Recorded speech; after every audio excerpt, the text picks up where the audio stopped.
All right, man. Peace. Hey, brothers. Some of you cats out there that might be involved in the pimping industry might want to contact Kyle Korver, because based on his latest comments, it's very obvious that he's ready to be a hoe. Ain't no doubt about that in my mind. You could send that dude a pair of pumps and a skin-tight dress, and he might make a whole gang of cash for you in one night. Because if that dude ain't acting like a hoe, I don't know who is. And I don't know who he think he's fooling with that super wokety woke, liberal, white guilt bullshit. Brothers, let me tell you something. Whenever someone says the things that Kyle Korver says, that's an attempt by him to express what he himself calls guilt, really white guilt, about the power that he has. What does that mean? That means that he's not a three-dimensional thinker. He's operating according to his emotions. And he's trying to get the so-called black man to operate according to his emotions, so that there can be some type of empty, frivolous coming together of low-level thinking blacks with low-level thinking Caucasians. And none of those things are going to solve our problems. And as I've stated in other videos pertaining to the concept of white guilt, all that really is a palatable way of recalibrating the concept of the white man's burden, which is based around the mentality that the Caucasian man knows best, and he's going to lead all people of color out of the caves and out of the jungles to civilization. And once he's done that, then he can get that hug from you, and you both can split off and live happily ever after. I mean, honestly, here's my question for Kyle Korver. And I even heard Skip Bayless touch on this same sentiment on Undisputed when they were speaking about this topic.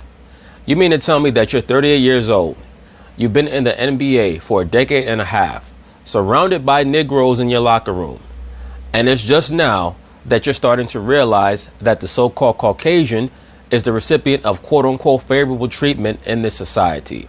And let me say this, brothers. The Caucasian man is not really the recipient of quote-unquote favorable treatment. What he actually is in his rulership. And this is something that I've addressed once again in other videos. Our people like to talk about racism and quote-unquote white privilege. There's no such thing as white privilege. There's white rulership. Right now, their people are in rulership, not only here in America, but across the planet Earth. That rulership is nowhere near as strong as it was, say, 100+ years ago. But yes, they are still in rulership. They are the most influential race of people on the planet Earth. Why do I say that? Because they're the ones who stipulate international economy. They're the ones who determine how people are going to dress, how they're going to think, how they're going to wage battle, wage war. They're the ones who determine the entertainment industry. The Caucasian does that. And at the top of the ladder of the Caucasian is the so-called Caucasian Jew. You understand that? So our people have to learn to think in terms of rulership and power.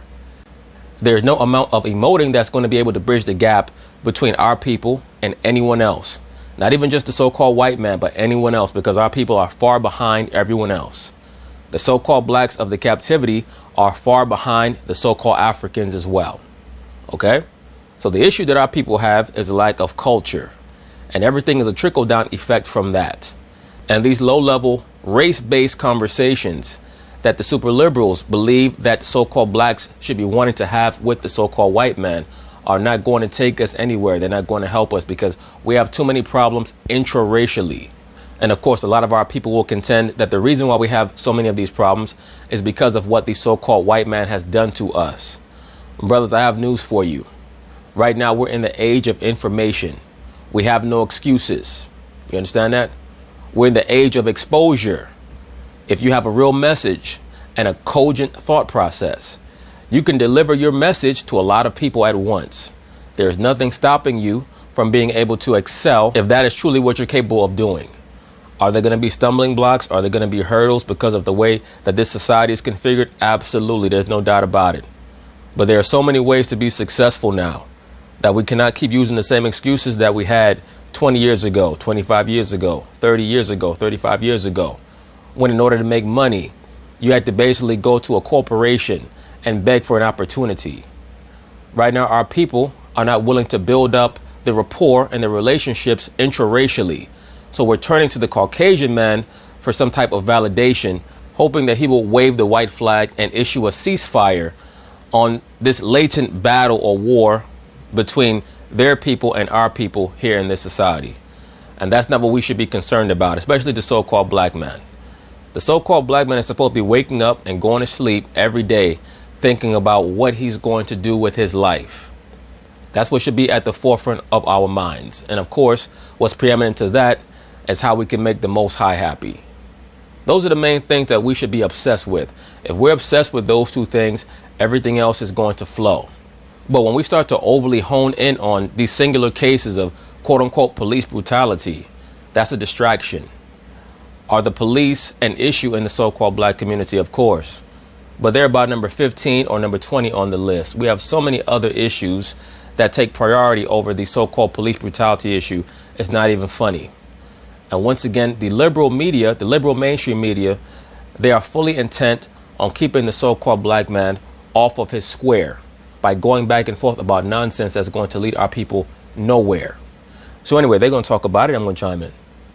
This is SportsCenter right now. I'm Antonieta Collins. Kyle Korver of the Jazz is jumping in on the conversation of race relations in our country. And I have to ask myself, when I see how the dots connect, was Kyle Korver prompted to make many of these statements by LeBron James? Was he sent a check by Nike?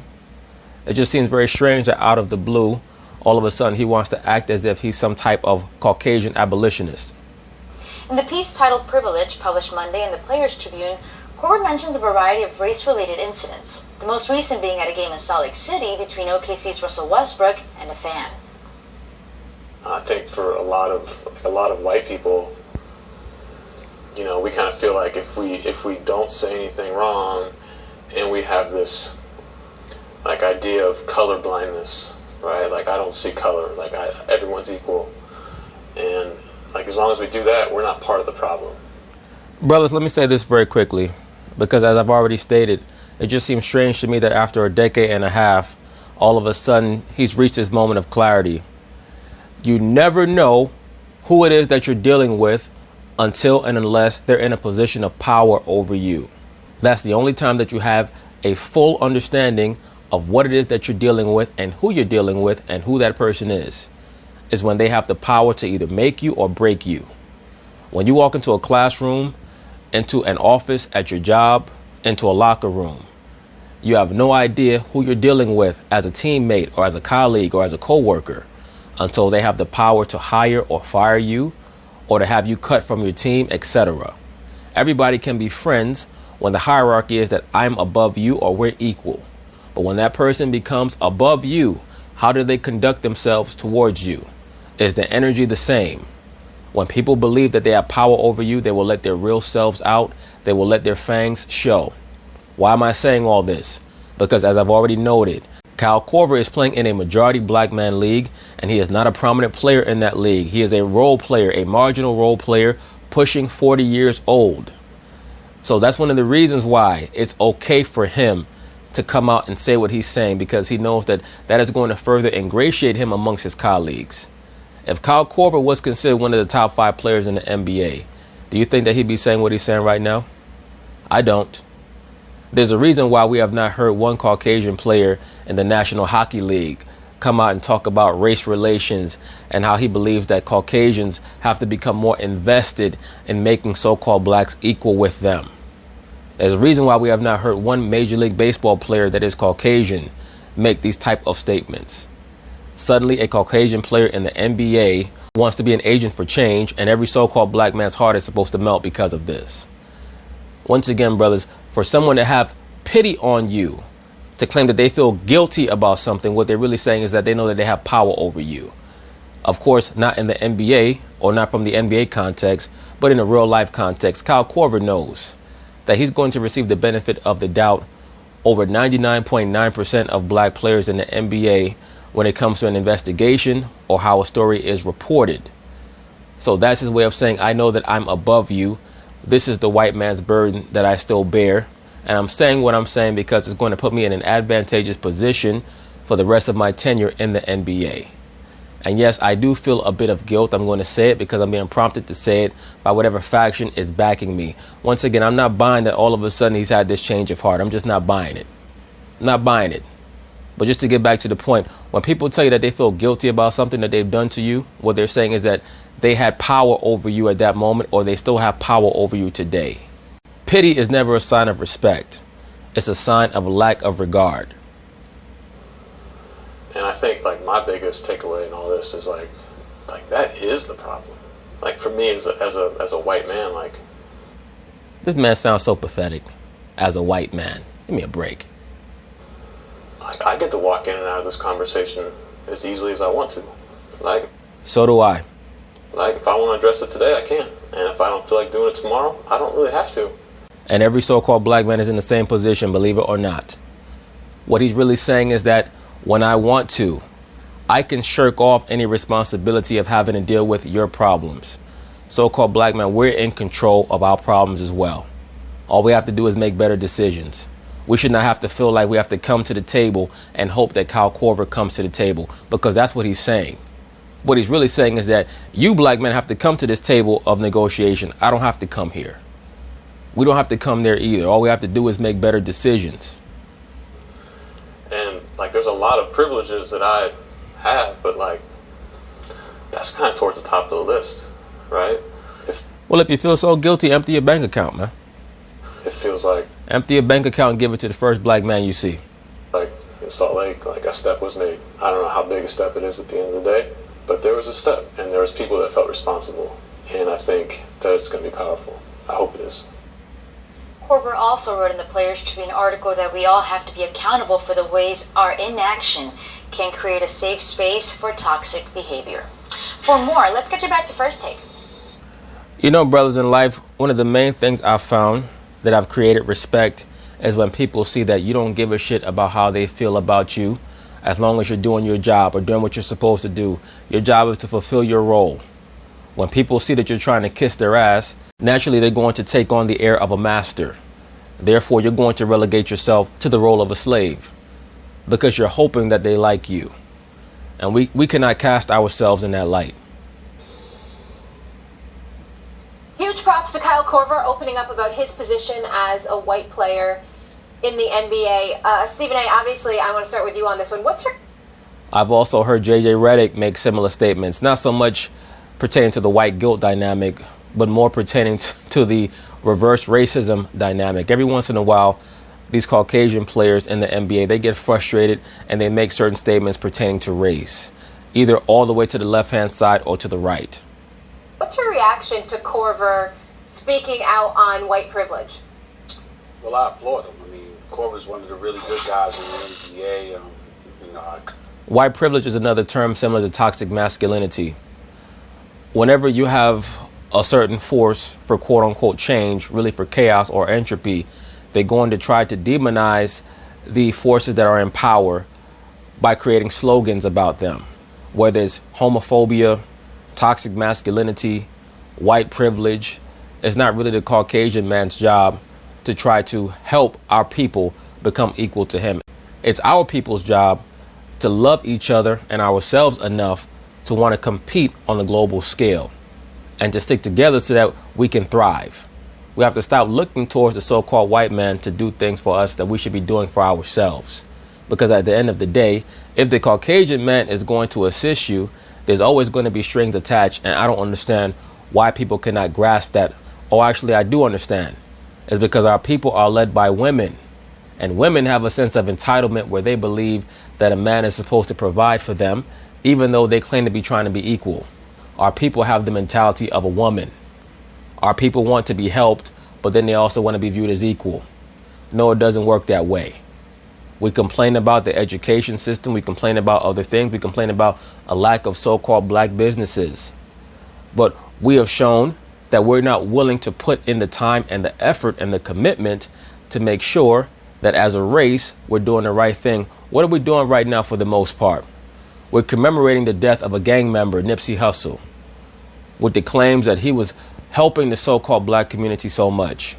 Was he really trying to help so-called black people, or was he doing what he was doing because he knew deep down in his heart that he had no business in that gang in the first place, but he couldn't get out? So he was trying to offset all the damage and the wickedness that he did by trying to open up these little mom and pop stores on the corner. Negroes out there talking about him like like he's Denmark VC or he's Nat Turner or some shit. Like, give me a break. At the end of the day, our people have to focus and lock in on what we need to do, but that's not going to happen until there's a mass traumatic event that's going to shake up the minds of our people and put us in a position where we cannot turn to anyone but ourselves and each other. And when that occurs, that's when there's going to be real change. Right now, our people are far too liberal for there to ever be any real change. There's only going to be these redundant circular conversations about nonsense. I covered him a little bit from when his days with the Philadelphia 76ers. So we've known each other a little bit for a long time, actually. And he's one of the real good guys. How do you know that? Because you interviewed him after he hit a couple of three-point shots? You don't know if he's a good guy or not. I'm not saying that he's not, but you don't know that. And he's conscientious. His heart's in the right place. You don't know any of that. And you know he's sincere about what he said. And you don't know that either. How could you know that he's sincere about what he said when he's 38 years old and all of a sudden, in his mind, allegedly, he's figured out that there's a disparity between how the Caucasian man views America and how he's treated and how the so-called black man does? You mean to tell me that he's been in the NBA for 15 years and it took the thyrocephalosis situation for him to say to himself, wow, there's a divide there? I mean, give me a break. And he started off his article in the Players Tribune by highlighting what happened to thyrocephalosis back in April of 2015, I believe, when he got injuries or sustained injuries. When he got his ass eyes up by the cops, that's what happened. While playing for the Atlanta Hawks because, at the hands of the NYPD. That case ultimately was settled, if I remember correctly, but that's neither here nor there. He was talking about that incident, and he was saying how initially his thoughts were, what was Thabo doing out in the nightclub? Why was he out so late? Well, let me say this, and a lot of cats might not like me for saying this, but a lot of situations that I read about or that I see on the news, I ask similar questions. Like, for example, the young man who got killed out there in Pittsburgh by the cops. I was wondering why he was in a vehicle and all of a sudden felt compelled to jet out of the car after the cops pulled them over and run away.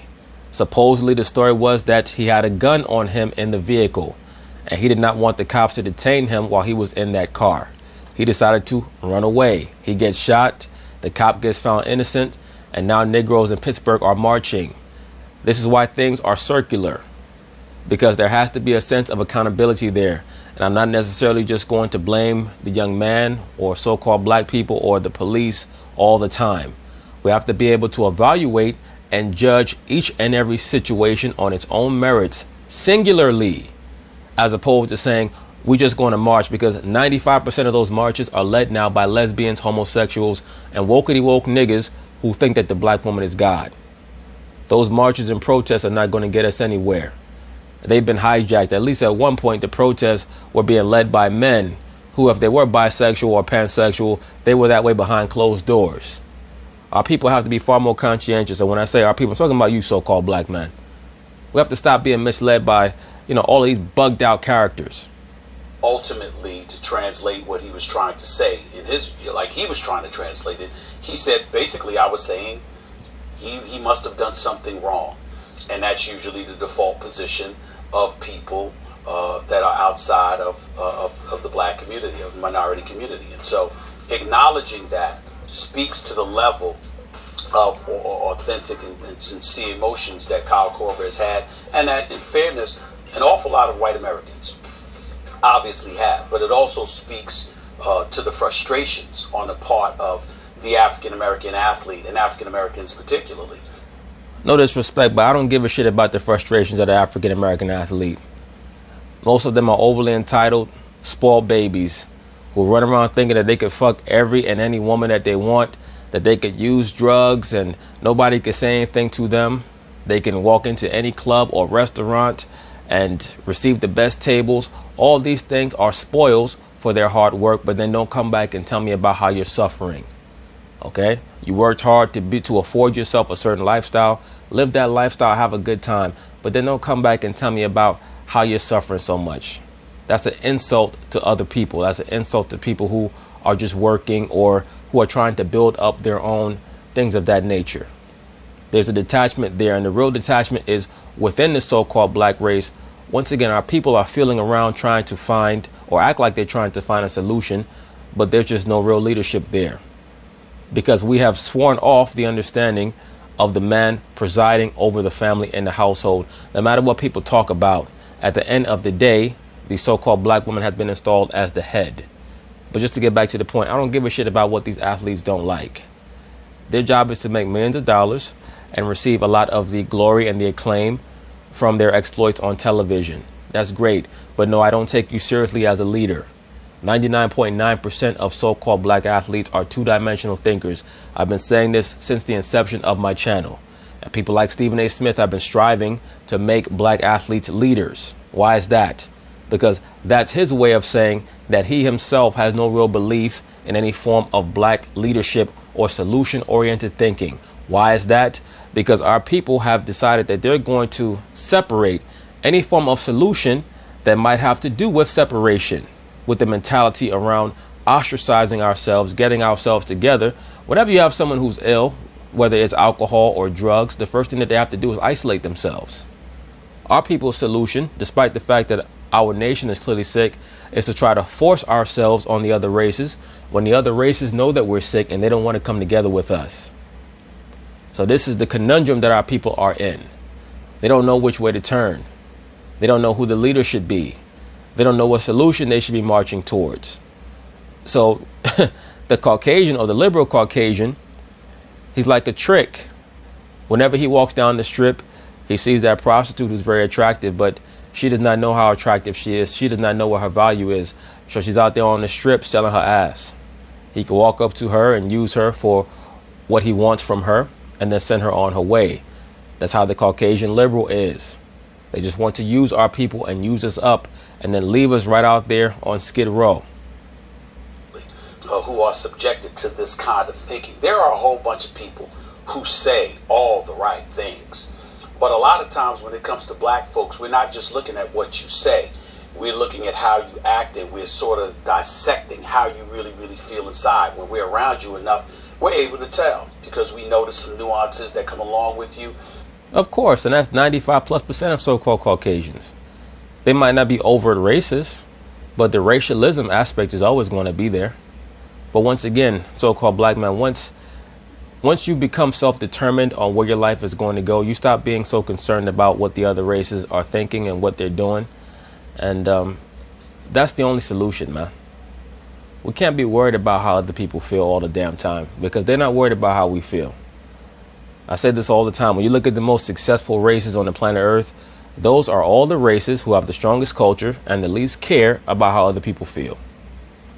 And we recognize that no matter how much you bloviate about certain things, you might feel entirely differently because it speaks to what Kyle Korver was alluding to when he says that having the ability to get in and out of a situation. And everyone has the ability to get in and out of a situation if that's really what they want. If that's really what they want. But once again, our people don't want to work together.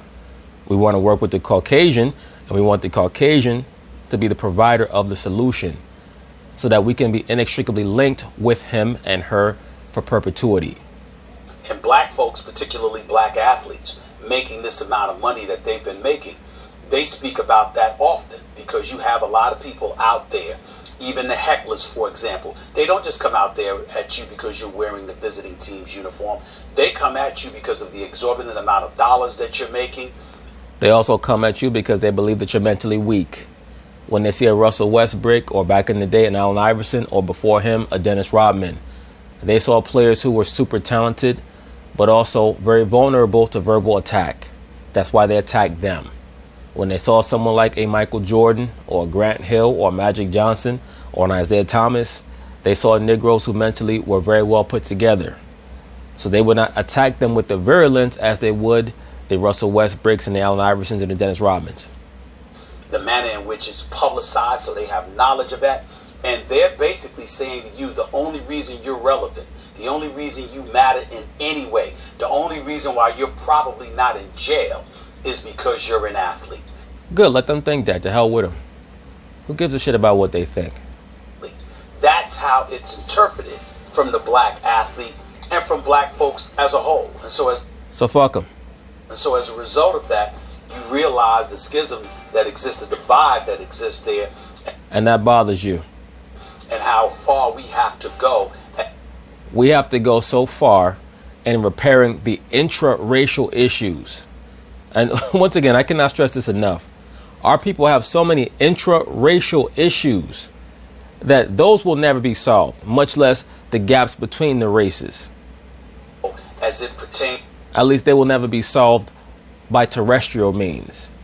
They're going to be solved by celestial means, not terrestrial means. Pertains to race relations in this country and beyond. And Kyle Korver saying what he said, I think gives an assist going forward towards remedying that situation. I think that when you're a member of a group and a member of another group, and that group has been hostile to the group of which you're a member, when a member of that, oh boy, here comes Mark Kellerman, that other group says something that shows you that they understand, that they're on your side, that's a good feeling, right? And so, no, it's not.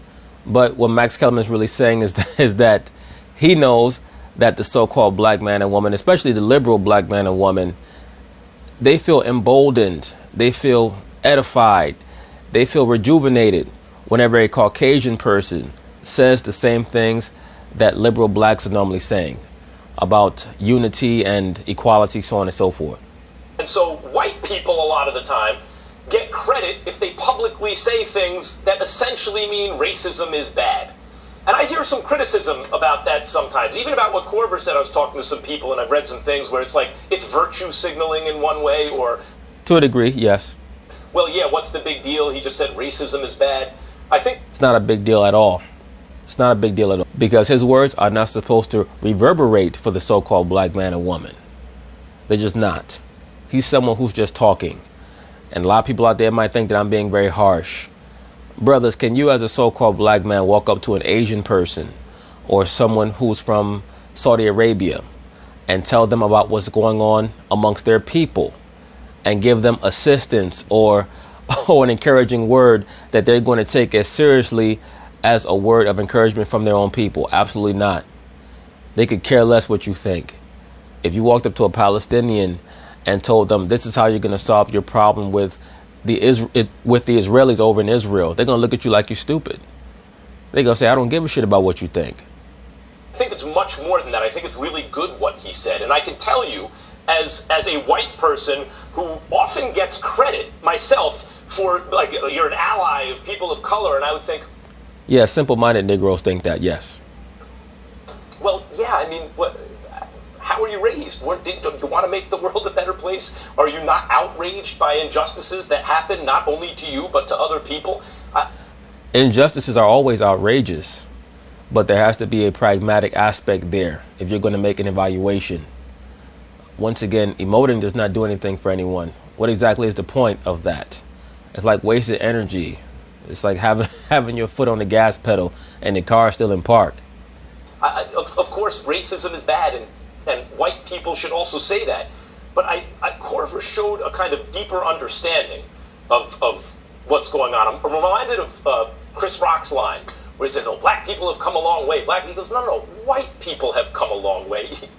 No, so-called black people have come a long way as well. It's not just so-called Caucasians who may have made some type of change per se, which to me is a bit overrated as it is. I think as time goes by and your society develops, your mindset, your outlook has to develop as well.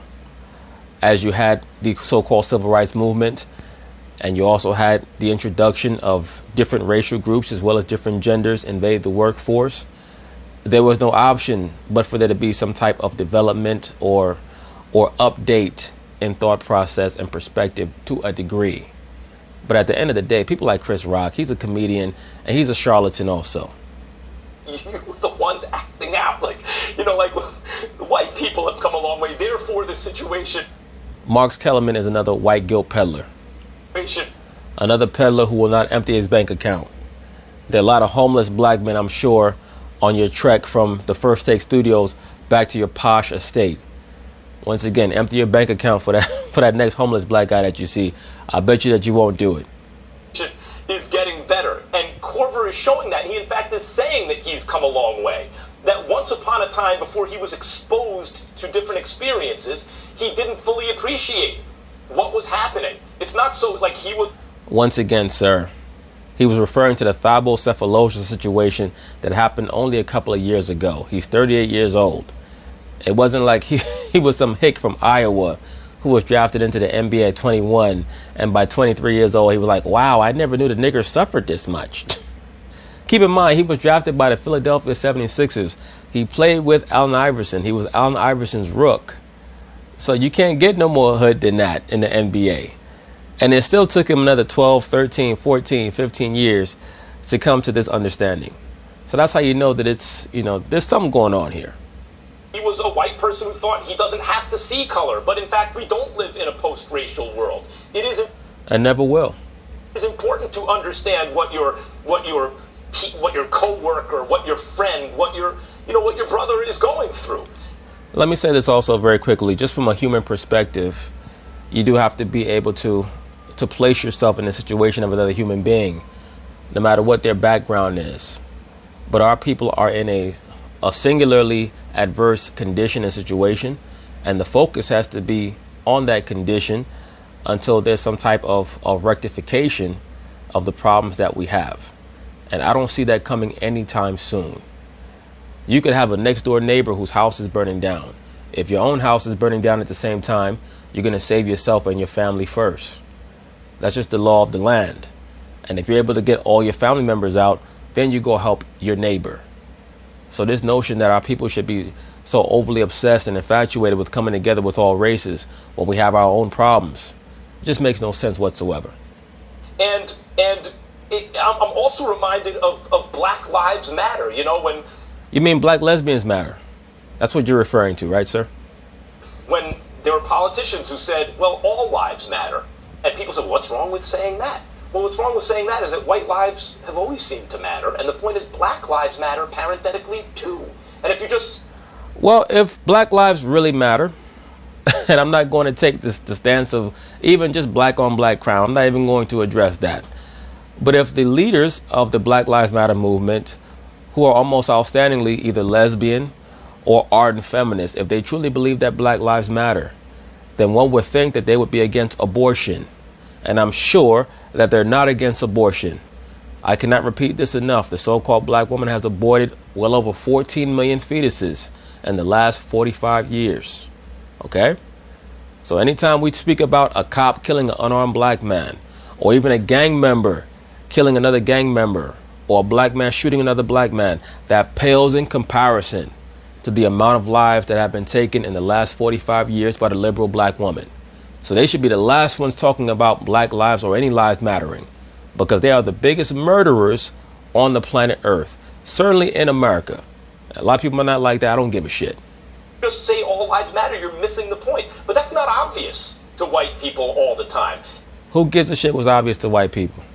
And Kyle Korver here was saying there were things that were not obvious to him until he was exposed to people with different experiences and started recognizing, oh, wait a minute, this is how it is. And right, but when did that recognition occur? Because once again, he's on record as saying that when this situation happened at thyrocephalosis, he said, well, I was here at that time of night.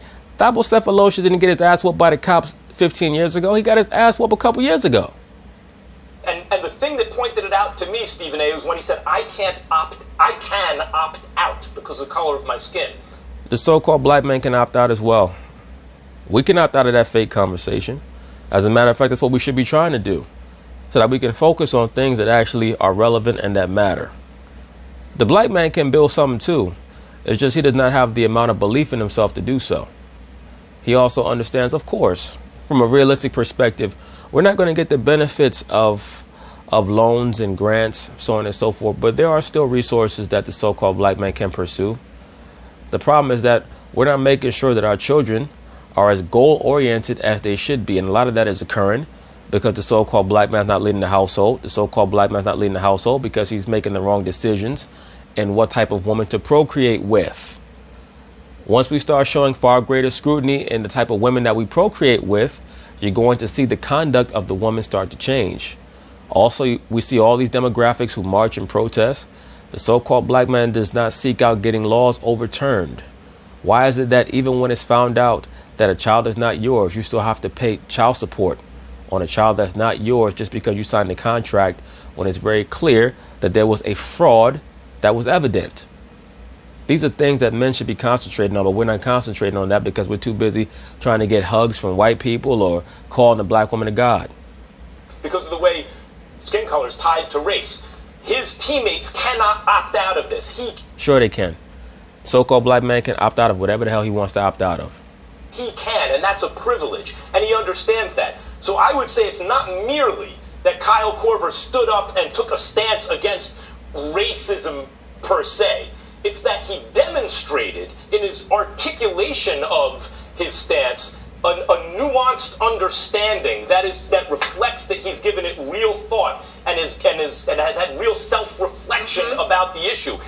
I think that he's had a certain form of reflection about the issue. I would give him that much credit, but I also think that there's a battery that's been placed in his bag. I don't think that he woke up one morning and decided that he was going to construct an essay on his depthful understanding of race relations. I just don't believe it.